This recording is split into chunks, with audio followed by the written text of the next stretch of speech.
Urtean zeharreko 27. domekia. Jaungoikoan nintzak gaur, jaungoikoaren ganako fedea eta konfiantza nabarmendu diskuz. Jankuk profeta jarri dutzo hau harriaren sufrimentori. Noiz arteari behar dut jauna zuri erreguka, zuk entzun barik. Gure otoitzi izan daiteke hori, makina bat bider egin dugulako, eta honori atzekabia. Bidagokek bedia edo egundoko arrazoak ikustean. Da jangoikoaren erantzun argia da. Zintzo bere leialtasunari esker biziko da.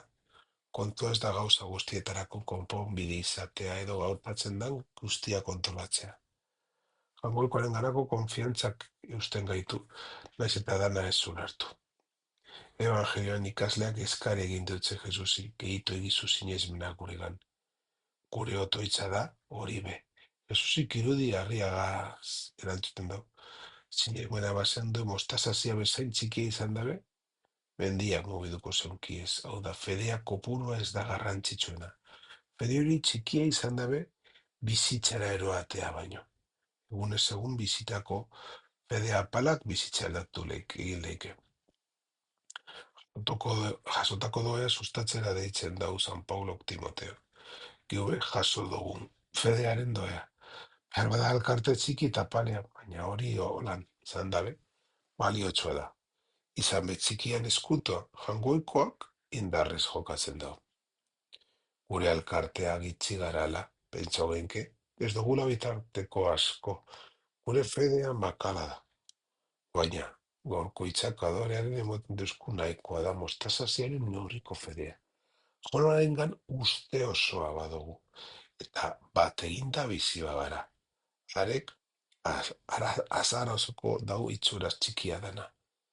Txaren ospak eukaristionek ikasleak eskatu doana eskatzera eroan gaizala. Jauna, gehitu sinesmenak geugan. Espiritu Santorak biztu daiala guregan jasotako doea. Gitzi izan dabe, alkarregaz bide egiten jarraitzeko. Jangoikoak inoiz ez gaituela bertan bera itxiko jakinda.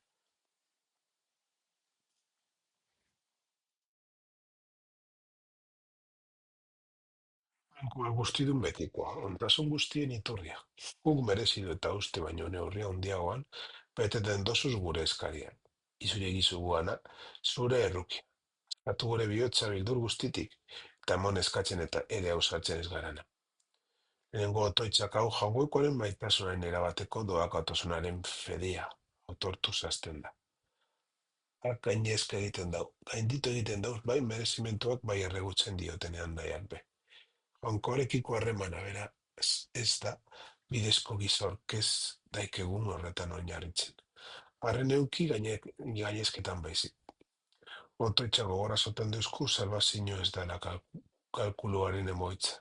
Ez da metatu daikeguzan ekintzen emoitza be. Doain utza baizik. Erreguak bi gauz eskatzen dauz. Jangoikoak eskororen kontzientzia eskedaiala. Eskatzera ausartzen ez gara nabe. Emon daiala lehengo eskaerak. Eguneko evangelioagaz bat egiten dau. Non ikasleak benetako fedea zerbitzu apal bihurtzen dala deskubritzen daben. Zurtasun horrek kontzientzia baketzen dau. Dare merezimendurekiko obsesiotik askatzen dau.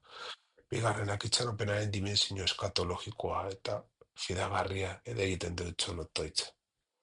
Jangoiko gure premina sakoneak ezagutzen dauz. Gure itxetik aratago, eta bere maitasunek beti aurrerantz dauz gure erreguak. Onartu jauna zure guraria betez egiten dutzugun sakrifizioa. Eta zu goresteko ospatzen dugun eukaristionen bidez, ero aizugugan bere betera. Zure salvazioa dakarren santutasuna, baren gaineko toitzak autortzen dau. Orkesten dugun sakrifizio ez dela gure ekimenez sortu. Jangoikoa beraz ezarri dauala, iztaren gan. Liturgiak ez dauke inu betasumatzen baizik eta aitak nahi dagoen sakrifizio bere erosle bakarra egunaratzen dau. Ogieta da orkesten misterio santu horiek kanpoko soinuan ez geratzeko eskatzen dauela izaketa. Berrezparen ekintza baitan hobetzeko. Barreguindu bat da, aldarean ospatzen duguna, bizitzen aldaketa bihurtu behar da. Grazia bere erosleak, gure existentzia zehatza da lor dezan. Otoitzak beraz, Eukaristia zeren dimensio santifikatzaile azpimarratzen dago. Kristok egin ebana horazteaz gain, behaekin tasua kara. Fede hasia behala eta konfiatza palo esala aipatzen dagoen domeka honetan. Erragu honek gure fedia gurtzen du, beditzen adierazten da, olago goratzen dago. Ospatzen dugun misterioagaz moldatzen ustean sendotzen dela. Horrela eukaristia sakrifizio barne pristapenaren eta betiren salbamenaren iturri bihurtzen da. Zugan ditugu bizitzea, mugitzea eta izatea. Eta gorputzoetan bizi garala ere, egunero sentitzen dugu zure maitasuna. Eta betiko biziaren hasia ere badaukagu. Azuzin artetik biztu eban espiritua, lehen noa dugunoko dugu itxaropen betiko salvazio izango dugula pasko misterioa. Urtean zeharreko domekako zeigarren prefazioa, betirako paskoaren agiria.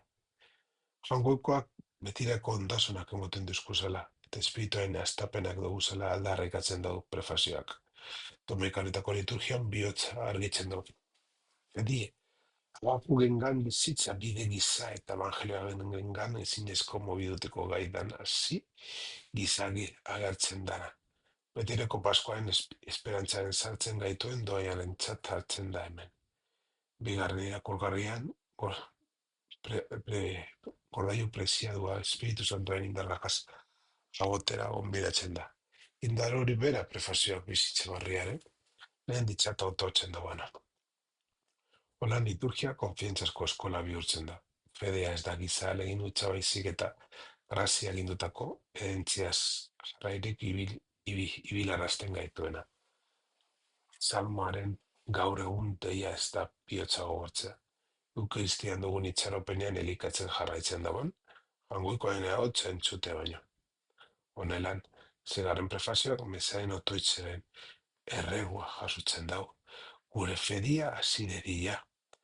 Sakramentu salbaren bihur dedila. Eta egin behar zuena egin izan autohartzen dagoen distiploaren obedientzaen fidagarria eta zerbitzatik bizi gaitezala.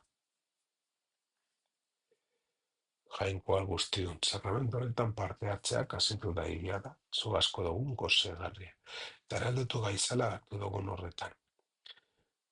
Egun inozteko otoitza oso laburra da, baina baita be oso densoa.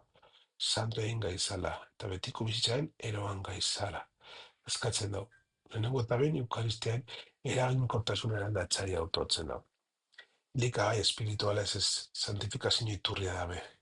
Kristoba zeratzen gaituelako, jaun hartzeak fede oso hartuak karnetik garbitzen gaitu.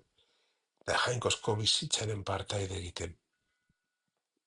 Igarnik, santifikazioaren ere unga adierazten da betiko bizitza. Ospakizuna ez da errituala maitzen.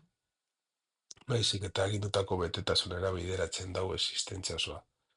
Fedea konfiantza apal, saiatutxat hartzen daren, irakurketaz bat etorriz. Otoitzak gogorazoten dago sakramentonek fede hori indartzen dagoela. Eta esperantzaen emon konbihurtzen dagoela.